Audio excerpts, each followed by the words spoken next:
Bir kishining 5 qizi bo'lib, 5 qizini ham turmushga berib, barcha g'am tashvishlardan qutulib, o'zi uchun qasr uy sola boshlabdi.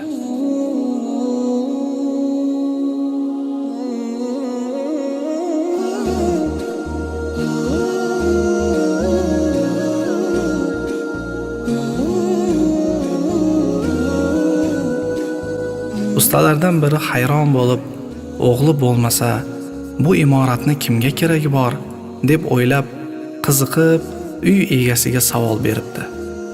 Hoji aka, qizlaringizni uzatibsiz, endi bu uyni kimga solyapsiz?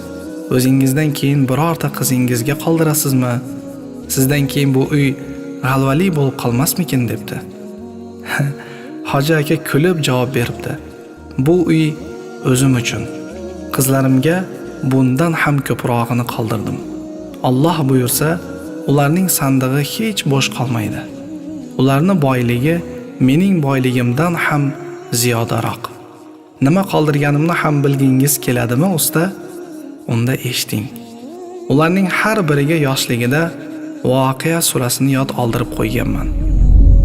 Voqea surasini yod oldirib qo'yganman. Bundan ortiq boylik bo'lmasa kerak.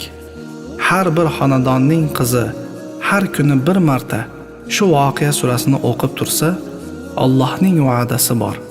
Shu xonadon hech qachon yomonlik ko'rmaydi. Boyligimning asoschilari ham qizlarim. Ularning ilmlari ortidan Alloh shu kunlarni ko'rishni nasib qildi. Sizga ham shuni tavsiya qilaman. Qizingiz bo'lsa, Voqea surasini yod oldirib qo'ying. Ihsonning mukofoti faqat ihsondir.